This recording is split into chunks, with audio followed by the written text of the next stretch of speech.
Hello everyone, and welcome to the History of Byzantium. Episode 155. The year 1000. Last time, we discussed Basil's first few years of campaigning now that the civil wars were behind him. He struggled to get to grips with Samuel, the new ruler of Bulgaria, but fared better in Syria, where he pushed out a Fatimid force that was besieging Aleppo. Basil returned to the capital in 996 and appointed a new patriarch. The office had sat vacant for the past 5 years, which was very unusual. He also took the opportunity to issue a vital piece of legislation. This was the decree which I mentioned a couple of episodes ago.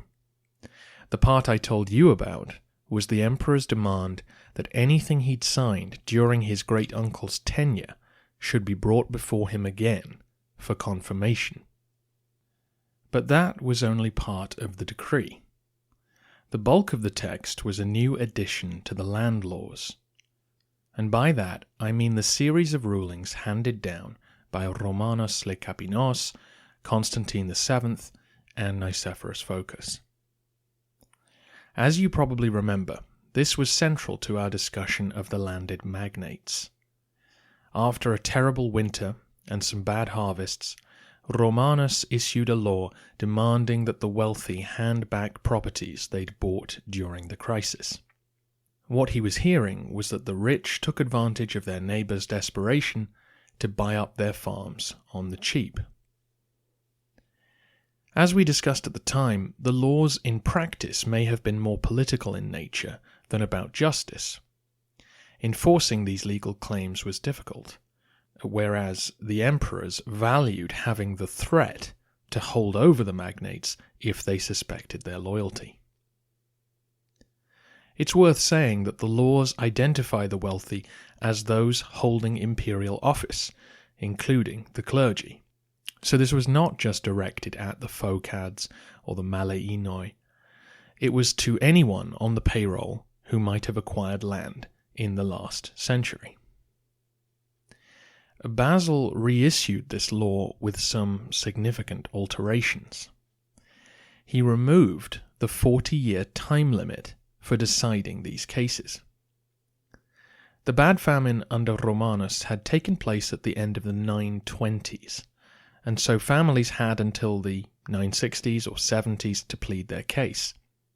And those who'd suffered a decade or two later were now, in the 990s, seeing the deadline expire. Apparently the truly wealthy had been able to bribe local officials to keep the cases out of court until they were in the clear. Not only did Basil close this loophole, but he abolished any payments of compensation to the wealthy for improvements they might have made to the land. He also stopped clergy from claiming land on which village chapels had been built, as well as magnates from relocating market fairs to their estates so that they could collect tolls. Basil's frustration with his own officials is evident. They should be enforcing the law, but instead they are abusing it to enrich themselves. If you throw in the part about decisions made during Lekapinos' time, then we get a clear sense of the emperor struggling to marshal his government. Though his concern for justice is commendable, it is obedience he is really after. The Vasilevs added to this law the extraordinary claim that the crown had the right of eviction on all properties going back as far as Augustus. Essentially, a limitless right to confiscate property from anyone. He then gave an example, which may or may not be fictitious, to illustrate his point. A palace official called Philocales used his position to slowly buy out all his neighbours until he was the richest man in his village.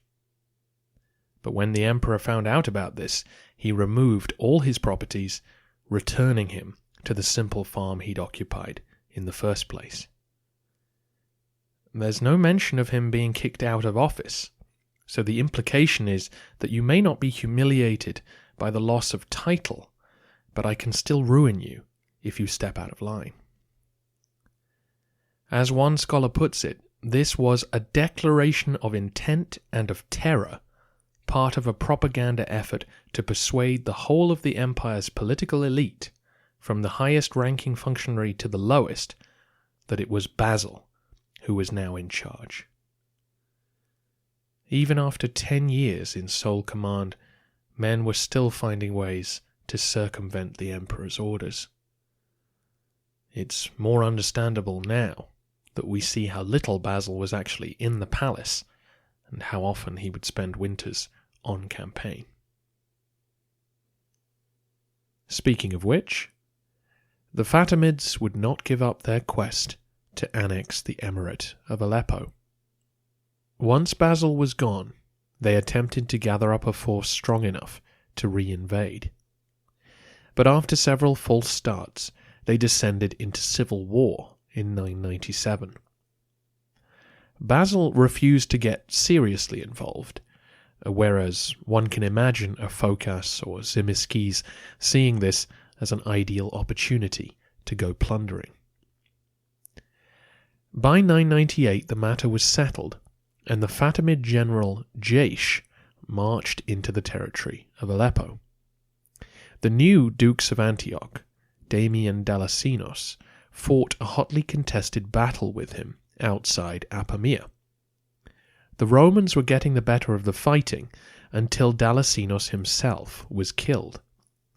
The Muslim forces rallied at this news, and the Byzantines routed. It was a similar scenario that had played out 4 years earlier under Michael Vorotzes. The Romans lost hundreds of men in the pursuit and surrendered control of the field to the Fatimids. Many officers, including Dalasinos' sons, were taken to Cairo as prisoners. Jaish marched on Antioch, as his predecessors had done. He only stayed for a week, but the point had been made. Messengers, once again, raced across the empire to find Basil. The Vasilevs did not come running this time, and fortunately for him, he didn't have to. What stood in the way of the Fatimid Caliphate from absorbing the Levant was the antipathy between Sunni and Shia, or, put another way, between the local Muslims and foreign ones. Despite having a clear path to Aleppo, Jaish was bogged down in suppressing rebellions in Damascus for the next 2 years. Basil arrived in autumn 999 to again restore the Byzantine version of the status quo. He stopped at Apamea to bury the Roman dead. Then he went plundering through Fatimid positions, installing garrisons where he needed to. Jaish stayed away as Basil sacked a couple of towns on his way to Tripoli. Once again, the Romans assaulted the city walls with no joy. The emperor had called the fleet to support this operation, which did force the leaders of Tripoli to act. They sent out their garrison to attack the besieging army, and they succeeded in inflicting some nasty casualties on Basil's men. The Vasilevs reluctantly turned away, having been reminded that apparently God did not want the Romans inside Tripoli. Basil spent the winter in Cilicia, preparing to march back into Syria in spring 1000. Sounds weird, right? But by this point, the Fatimids had got the message. It had been a decade of pointless warfare. When Basil was gone, the Caliphate would launch an invasion. The emperor would return and smash some heads together. When Basil was gone, the Fatimids would, and so on. The Caliph now offered the emperor peace terms, which Basil gratefully accepted. Although it was designed to be a temporary truce, it would be renewed over the next few decades, a rare moment in history where two sides just agree that further fighting would be pointless.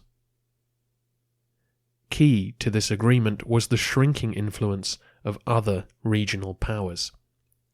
During Baghdad's decade of relevance, just before the civil war, they had mauled the Emirate of Mosul. With both these powers in retreat, the Byzantines and the Fatimids could accept a Middle East where they were the two dominant forces. Basil was very pleased with this situation. He could finally turn his full attention to Bulgaria. He left behind him the man he trusted to maintain the peace, Nicephorus Ouranos. With the emperor in the west, Nicephorus would now become the leading man in the east. Before the emperor could return home, though, news reached him of the death of David of Tau. As you know, the Georgian ruler had supported Bardas Phocas in his bid for the throne. Rather than face Basil's wrath, David had agreed to cede his kingdom to the Romans upon his death. Naturally, this wasn't something that the locals were going to concede unless the emperor showed up in person. So with his ambassadors working out the peace with Cairo, Basil set off in the summer of 1000 and marched from Cilicia through the mountains to Tau. All the leaders of the wider Armenian world heard that he was coming and prepared to welcome him as regional overlord, as they would have done for the Abbasid Caliph a century earlier. First to greet him at Melitene was not a Christian ruler, but a Muslim one, Muhammad al-Dawla. And now this gets into the collapse of those other regional powers in the Levant, but let's try and keep this simple. Back in the day, northern Syria was controlled by Saif ad-Dawla. He ran the Emirate of Aleppo, which you're familiar with. His brother controlled northern Iraq, which was called the Emirate of Mosul. The Iraqi Emirate was thrown into chaos by the Buyid invasions during the First Civil War between Basil and Bardas Skleros. So in other words, an army from Baghdad came up to the north of Iraq and tried to conquer the area. As you know, Baghdad was too chaotic to maintain control of all this territory.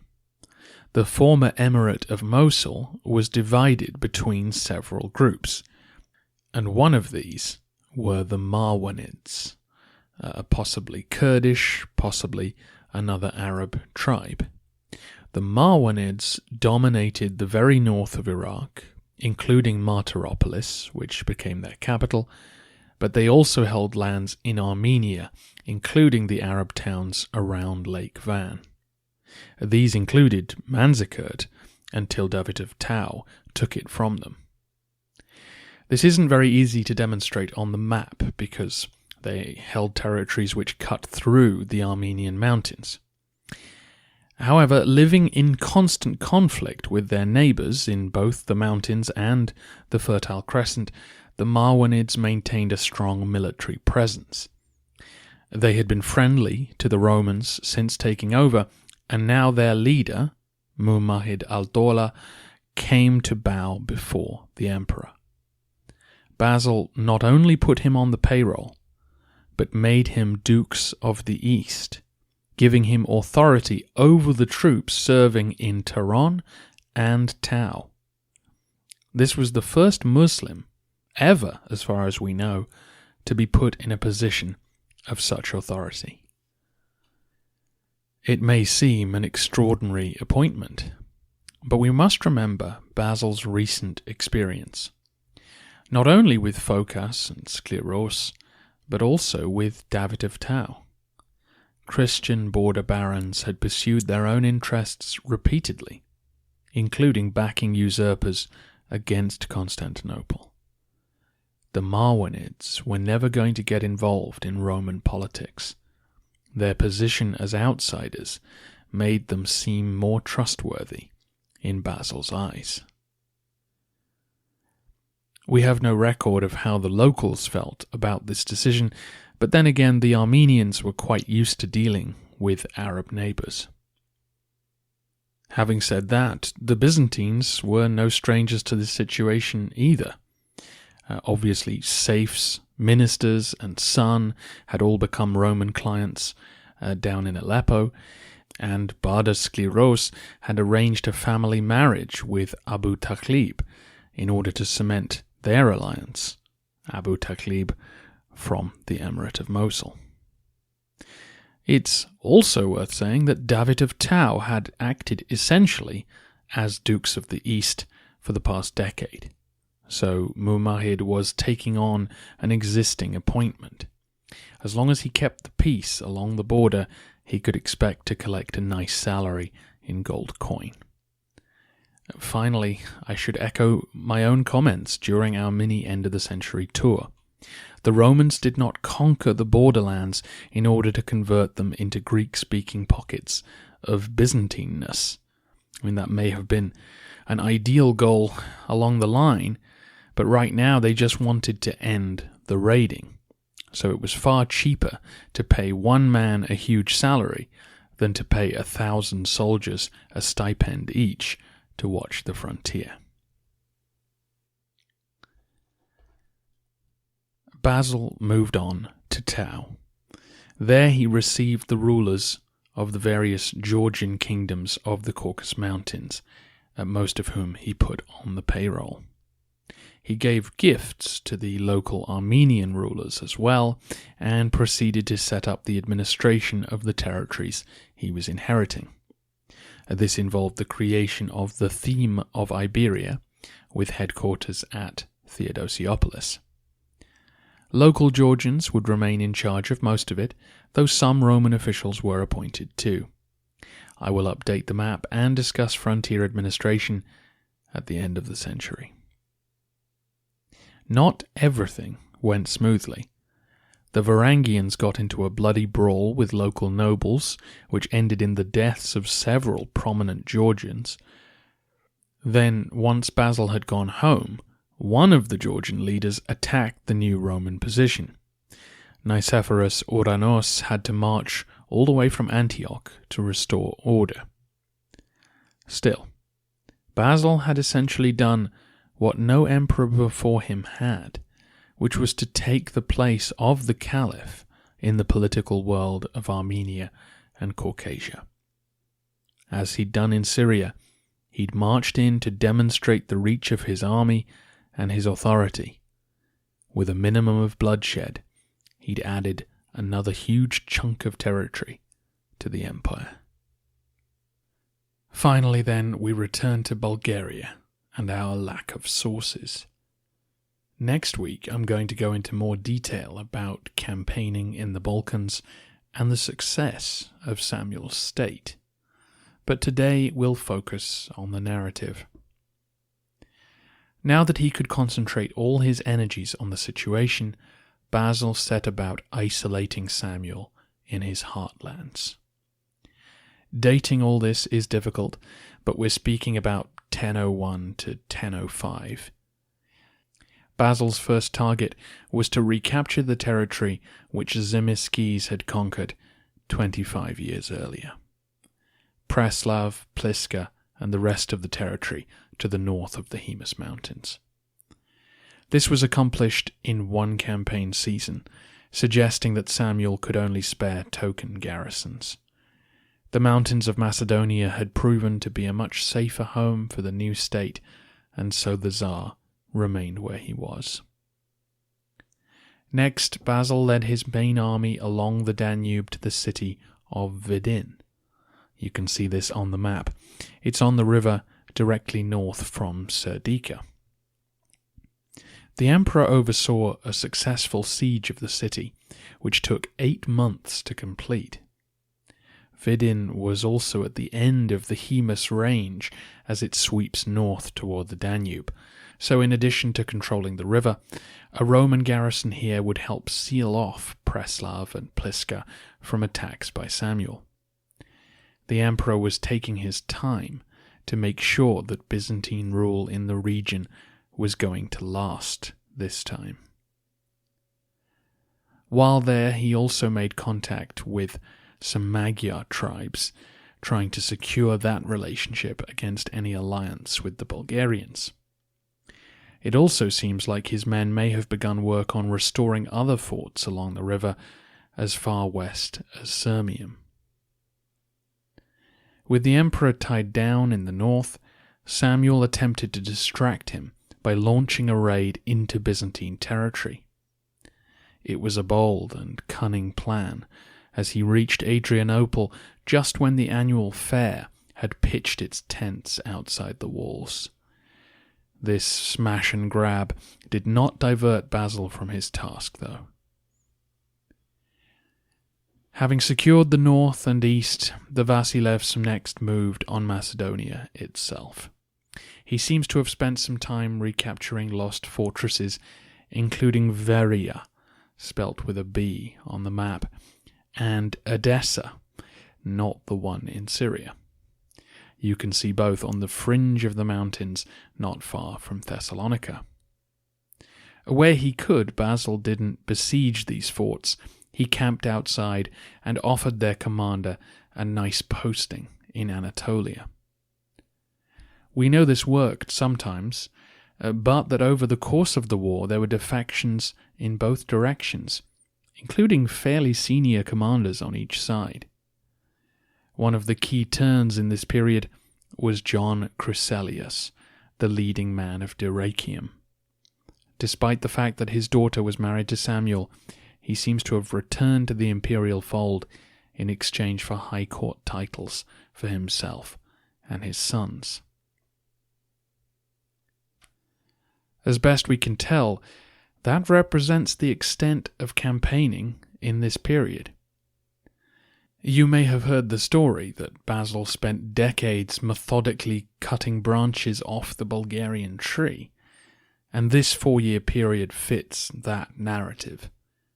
The emperor had blocked Samuel off from anything east of Serdica, recaptured the forts which made Thessalonica vulnerable, and recovered Dyrrachium.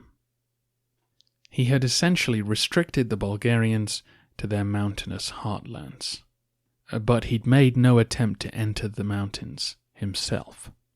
Basil knew that his strength lay in the open field. It's also worth saying that this isolation was relative. If Samuel wanted to march to the Black Sea, no one would have stopped him. But the point was that key fortresses were back in Roman hands, so he would have been far more vulnerable to attack if he had travelled that way. That's where we'll pause the narrative today. Despite the sense that Basil was closing in on him, not a huge amount will change over the next decade, as far as we know. We actually have no information about the war between 1005 and 1014. This mystery will be one of the things I address in the next episode as I try to put some meat on the bones of the Bulgarian War. Let's finish today by briefly talking about the year 1000. In historical chronicles and in church records, the Byzantines didn't actually use the chronology that we are used to. Churchmen in the 2nd and 3rd centuries had calculated the date of creation, and so they estimated that Jesus, for example, was born 5,508 years after the first day. I won't attempt to get into that now. So anyway, our year 1000 was there 6,508. Nevertheless, Roman clerics were well aware that 1,000 years since the birth of Christ was significant. Apocalyptic predictions swirled around this date, and the year 1033, which was a millennium since the crucifixion and resurrection. We actually have 8 different sources from this period that mention the potential end of the world. One of these is Leo the Deacon, who records all sorts of portents and astrological phenomena which were being interpreted in various ways. Some of the more articulated predictions imagined the destruction of Islam as part of the end times, so you can imagine that the reign of Nicephorus Phocas set a few minds racing.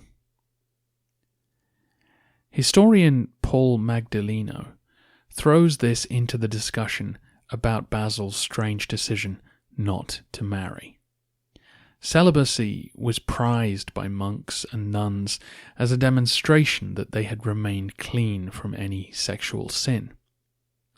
Magdaleno ponders whether Basil was trying to secure his own soul in this way, and perhaps even that his lack of interest in the succession could have been influenced by thoughts that the world would soon be coming to an end. Our lack of sources on Basil's reign leads to all sorts of fascinating speculation. Next time, we come to one of the most famous stories in Byzantine history. Basil's decades-long struggle with Bulgaria will come to an end in spectacularly gruesome fashion. Or will it?